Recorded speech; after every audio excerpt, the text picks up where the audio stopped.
Datang di mata dunia, program yang mengupas berita dan peristiwa global dari berbagai belahan dunia. Bersama saya Ajeng Tiara, berikut berita selengkapnya.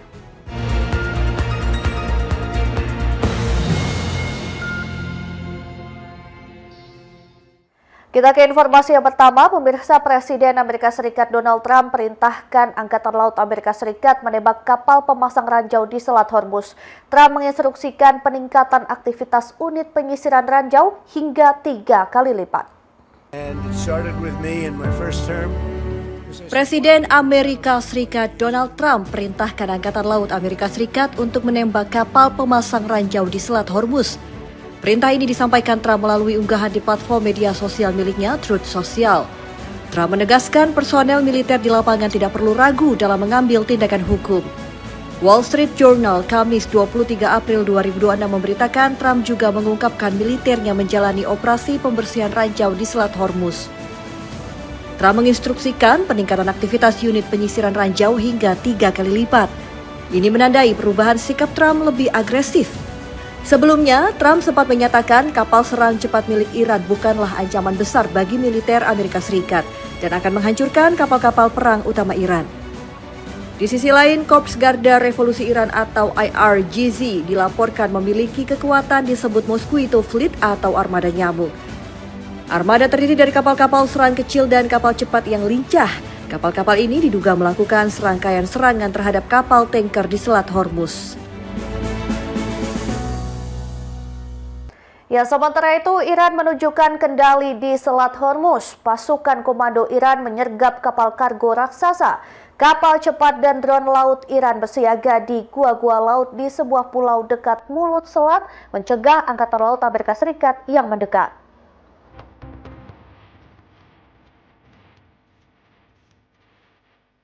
Iran menunjukkan kendali di Selat Hormuz pada Kamis 23 April 2026. Pasukan komando Iran menyergap kapal kargo raksasa. Aksi ini terjadi usai kegagalan perundingan damai antara Iran dan Amerika Serikat. Pasukan bertopeng menggunakan kapal cepat mendekati kapal MSC Francesca. Para prajurit memanjat tangga tali menuju pintu lambung kapal sambil mengacungkan senapan. Selain MSC Francesca, ada kapal lain bernama Epaminondas. Iran membantah aksi ini. Teheran mengklaim menyita kedua kapal pada Rabu 22 April 2026 dengan tuduhan mencoba melintasi selat tanpa izin. Ketua Yudisial Iran, Gholam Hossein Mohseni EJ, menyatakan kapal-kapal dagang dicegat di Selat Hormuz karena bersinggungan dengan hukum. Kapal cepat dan drone laut Iran bersiaga di gua-gua laut di sebuah pulau dekat mulut selat mencegah Angkatan Laut Amerika Serikat yang mendekat.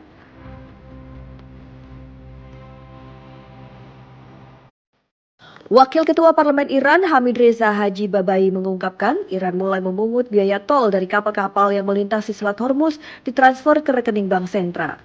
Haji Babai tanpa merinci jumlah maupun pihak yang membayar. Sejak Amerika Serikat dan Israel memulai perang pada Sabtu 28 Februari 2026, Iran menutup Selat Hormuz. Jalur laut ini merupakan rute vital seperlima pasokan minyak dan gas alam cair dunia. Teheran menegaskan tidak akan membuka selat sampai Amerika Serikat mencabut blokade terhadap pelabuhan Iran. Informasi selanjutnya, Iran menerima pemasukan dari tarif kapal yang melintasi Selat Hormuz. Teheran memblokade Selat Hormuz sejak perang di Iran melawan Amerika Serikat dan Israel pecah pada Sabtu 28 Februari 2026. Jalur laut ini menjadi titik panas konflik antara Iran dan Amerika Serikat. Iran menerima pemasukan dari tarif kapal yang melintasi Selat Hormuz. Pemerintah Teheran sebelumnya mewacanakan pungutan terhadap kapal yang melintas mulai direalisasikan. Di saat yang sama, situasi di selat belum stabil dengan lalu lintas kapal sangat dibatasi. AFP Kamis 23 April 2026 melaporkan Wakil Ketua Parlemen Iran, Hamid Reza Haji Babai, menyatakan pemasukan awal dari tarif sudah diterima pemerintah Iran. Pendapatan pertama diterima dari tarif Selat Hormuz disetorkan ke rekening bank sentral. Namun, Haji Babai tidak merinci jumlah pendapatan maupun mekanisme tarif yang diterapkan. Selat Hormuz merupakan jalur energi paling penting di dunia. Dalam kondisi normal, selat ini dilalui sekitar 1/5 pasokan minyak dan gas global. Teheran memblokade Selat Hormuz sejak perang Iran melawan Amerika Serikat dan Israel pecah pada Sabtu 28 Februari 2026. Jalur laut ini menjadi titik panas konflik antara Amerika Serikat dan Iran. Keduanya saling klaim memiliki kendali atas wilayah ini. Penutupan Selat Hormuz mengganggu arus perdagangan energi dan komoditas global. Di tengah situasi ini, Presiden Amerika Serikat Donald Trump terus menekan Iran agar membuka kembali Selat Hormuz. Iran menyatakan akan membuka jalur untuk kapal komersial sebelum akhirnya kembali menutup Selat Hormuz hingga blokade laut Amerika Serikat benar-benar dicabut. Ya, pemirsa, Amerika Serikat memperketat blokade angkatan lautnya di pelabuhan-pelabuhan Iran. Di sisi lain, Iran berhasil mengekspor jutaan barel minyak mentah melalui Hormuz. Iran menggunakan trik jitu sehingga lolos dari blokade Amerika Serikat. Amerika Serikat memperketat blokade angkatan lautnya. Di sisi lain, Iran berhasil mengekspor jutaan barel minyak mentah. Data firma analisis Vortexa, 10,7 juta barel minyak mentah Iran melewati Selat Hormuz dan keluar dari blokade Amerika Serikat kurun waktu seminggu dari 13 hingga 21 April 2026. Laporan ini menunjukkan upaya penekanan sektor energi Teheran masih menemui celah. Kehadiran militer Amerika Serikat di kawasan Hormuz masih masif. Reuters Kamis 23 April 2026 melaporkan pengiriman jutaan barel minyak melalui 6 kapal pengangkut minyak mentah. Untuk menghindari deteksi, kapal menggunakan taktik mematikan data sistem identifikasi otomatis atau AIS selama transit. Amerika Serikat memblokade pelabuhan di Iran sejak Senin 13 April 2026. Vortexa menyebut blokade tidak langsung diterapkan di dekat pelabuhan Iran atau di dalam Selat Hormuz, melainkan fleksibel di sekitar area sekitar 300 mil ke arah barat antara perbatasan Pakistan, Iran, dan paling barat Oman. Sepanjang 13 hingga 22 April 2026, Vortexa mencatat total ada 35 transit melewati blokade. Pihak militer Amerika Serikat mencegat kapal-kapal dianggap melanggar aturan blokade. Militer Amerika Serikat mengklaim mengarahkan 29 kapal berbalik arah atau kembali ke pelabuhan sebagai bagian dari blokade Amerika Serikat terhadap Iran. Trump pecat Menteri Angkatan Laut Amerika Serikat. Informasi selengkapnya usai jeda, tetap saksikan Mata Dunia.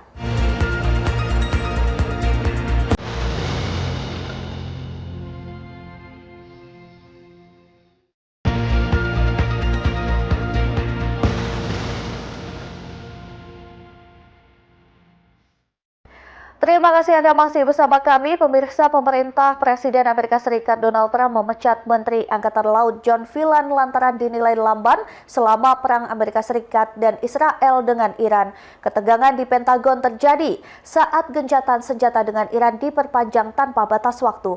Phelan adalah seorang miliarder yang dianggap memiliki hubungan dekat dengan Trump.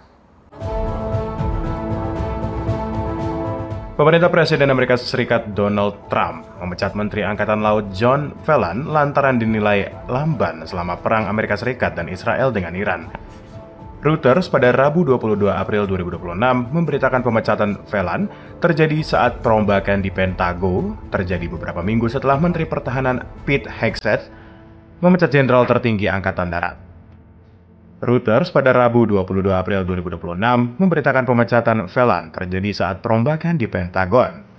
Terjadi beberapa minggu setelah Menteri Pertahanan Pete Hegseth memecat Jenderal tertinggi Angkatan Darat. Pentagon tak memberi alasan pemecatan Phelan. Phelan dipecat gara-gara terlalu lambat menerapkan reformasi mempercepat pembangunan kapal dan berselisih dengan pimpinan utama Pentagon. Hubungan Phelan tak baik dengan Hegseth. Wakil Hegseth, yakni Steve Feinberg, dan pejabat sipil nomor 2 di Angkatan Laut Amerika Serikat Hung Chau. Phelan adalah seorang miliarder yang dianggap memiliki hubungan dekat dengan Trump. Pemecatan Phelan bersama pergolakan di semua tingkatan kepemimpinan di Pentagon di bawah pengawasan Hegseth. Pada 2 April 2026, Hegseth memecat Kepala Staf Angkatan Darat Randy George. Ketegangan di Pentagon terjadi saat gencatan senjata dengan Iran kini diperpanjang tanpa batas waktu.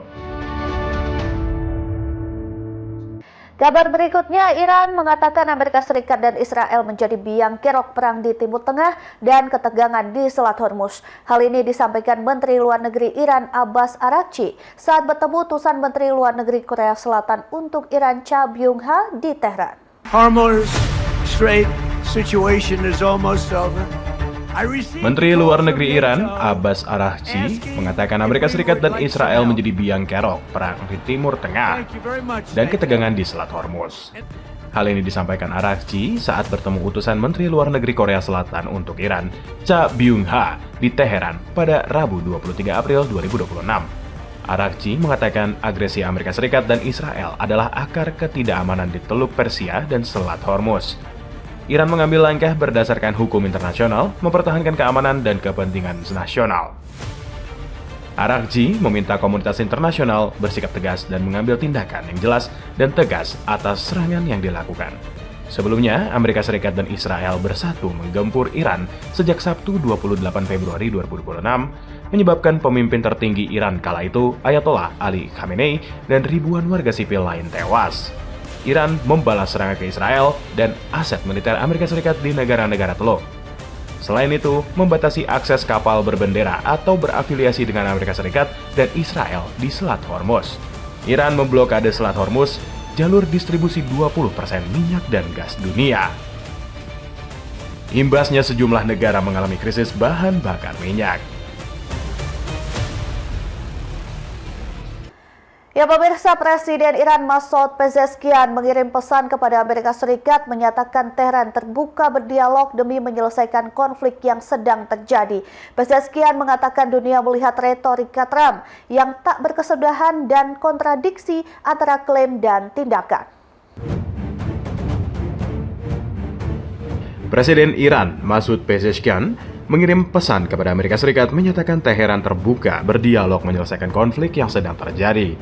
Pesan ini disampaikan Pezeshkian di media sosial X pada Kamis 23 April 2026. Pezeshkian juga menyoroti blokade Amerika Serikat dan tindakannya menargetkan kapal-kapal Iran yang tak bisa diterima. Pezeshkian mewanti-wanti sikap Amerika Serikat dan menyinggung tindakan pelin-pelan Presiden Amerika Serikat. Pezeshkian tanpa menyebut nama Donald Trump. Menurut Pezeshkian, pelanggaran komitmen blokade dan ancaman adalah hambatan utama bagi negosiasi. Pezeshkian mengatakan dunia melihat retorika munafik Trump yang tak berkesudahan dan kontradiksi antara klaim dan tindakan. Sebelum dan selama perang, sejak Sabtu 28 Februari 2026, Trump terus-menerus mengancam Iran agar mau atau mendapat apa yang Amerika Serikat inginkan. Sebelumnya, negosiasi Iran dan Amerika Serikat menemui kebuntuan. Washington ingin Teheran mengakhiri program nuklir dan menyerahkan pengayaan uranium ke Amerika Serikat, tetapi Iran menentang. Amerika Serikat dan Iran mengumumkan gencatan senjata 2 pekan. Kesepakatan ini berakhir pada Rabu 22 April 2026. Amerika Serikat dan Iran dijadwalkan melakukan negosiasi sebelum masa gencatan senjata habis. Delegasi Washington akan ke Islamabad. Sedangkan Iran belum memberi jawaban apapun. 1 hari jelang masa akhir gencatan senjata, Iran menyatakan tak akan berpartisipasi dalam negosiasi jika berlangsung dalam ancaman. Trump mengumumkan perpanjang gencatan senjata tanpa batas waktu. Pemirsa, Presiden Amerika Serikat Donald Trump mengumumkan perpanjangan gencatan senjata dengan Iran.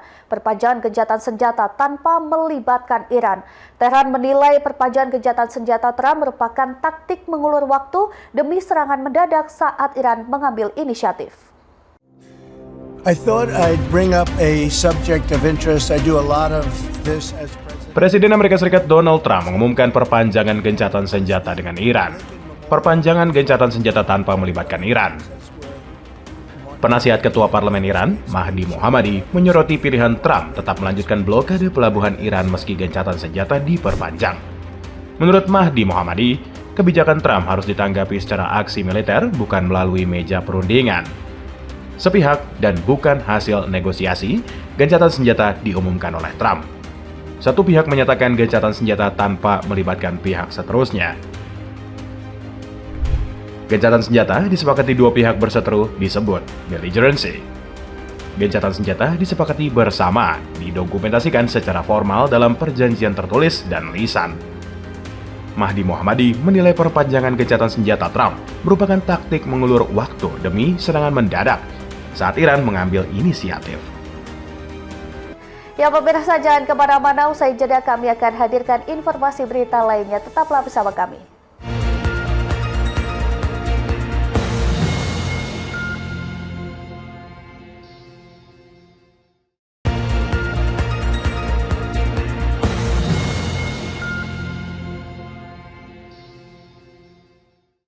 Anda kembali menyaksikan Mata Dunia. Pemirsa, Turki merupakan negeri berada di dua benua sekaligus, Asia dan Eropa. Sering dijuluki sebagai jembatan peradaban, menghadirkan perpaduan antara sejarah, budaya, dan keindahan alam yang tiada duanya. Kali ini saya akan mengajak Anda untuk melihat keindahan negeri 4 musim ini. Berikut tayangannya untuk Anda.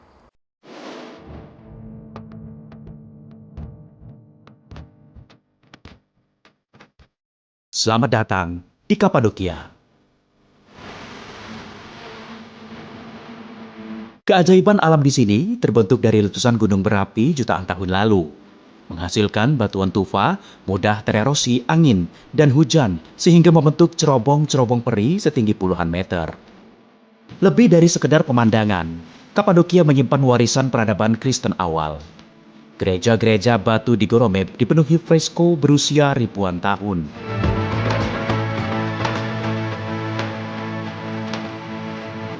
Sementara kota bawah tanah Derinkuyu mampu menampung hingga 20.000 orang sebagai tempat perlindungan dari serangan. Kini, Kapadokia menjadi salah satu destinasi wisata paling populer di dunia, terutama melalui pengalaman balon udara di pagi hari yang menampilkan panorama tak terlupakan. Yang paling unik, Kapadokia memiliki lebih dari 200 kota bawah tanah yang saling terhubung.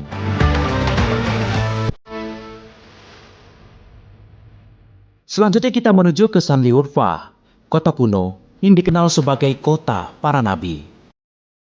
Disinilah legenda menyebut Nabi Ibrahim lahir. Tempat paling ikonik adalah Balik Ligol atau kolam ikan suci, dipercaya sebagai lokasi mukjizat ketika api digunakan membakar Nabi Ibrahim berubah menjadi air dan kayu menjadi ikan.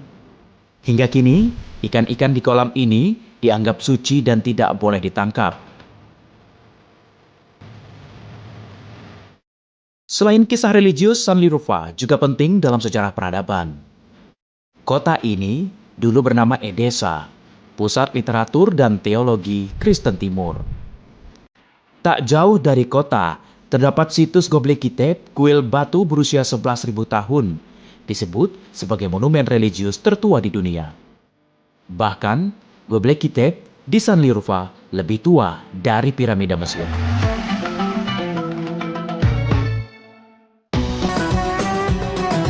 Perjalanan berakhir di timur jauh Turki di Provinsi Agri. Disinilah berdiri Gunung Ararat, gunung berapi tertinggi di Turki yang berketinggian 5.165 meter. Puncaknya selalu diselimuti salju, menjadikannya pemandangan dramatis di perbatasan Armenia dan Iran. Dalam tradisi Islam, Yahudi, dan Kristen, gunung ini dipercaya sebagai tempat berlabuh Bahteranuh setelah air bah besar. Kisah ini menjadikannya Ararat bukan hanya simbol geografis tetapi juga spiritual. Bagi para pendaki, Ararat adalah tantangan besar karena jalur cukup sulit dan hanya bisa didaki pada musim panas. Meski demikian, banyak yang rela menempuh perjalanan panjang demi mencapai puncak penuh legenda ini.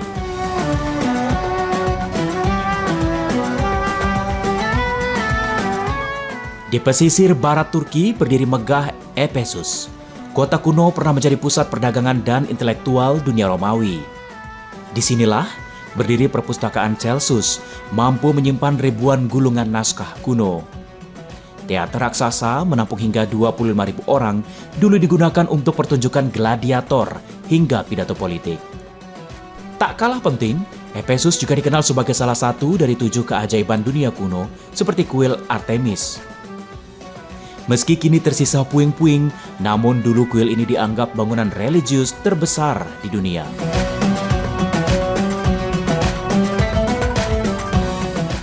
Dari kota kuno menyimpan kisah peradaban, keajaiban alam penuh pesona, hingga gunung syarat legenda, Turki membuktikan sebagai jembatan antara sejarah, budaya, dan keindahan alam. Sebuah destinasi tidak hanya menyajikan pemandangan, tetapi juga perjalanan melintasi waktu. Tim Liputan, Berita Nasional TV. Selanjutnya ada kabar dari band indie rock asal New York City, The Strokes, yang menyampaikan pesan menentang intervensi Amerika Serikat terhadap sejumlah negara selama perang, termasuk Iran dan Palestina. Aksi ini disampaikan melalui layar LED raksasa saat penampilannya di festival musik Coachella di Pemirsa, demikian informasi Mata Dunia kali ini. Terus saksikan Berita Nasional TV. Saya Ajeng Tira beserta kru yang bertugas pamit undur diri. Terima kasih dan sampai jumpa.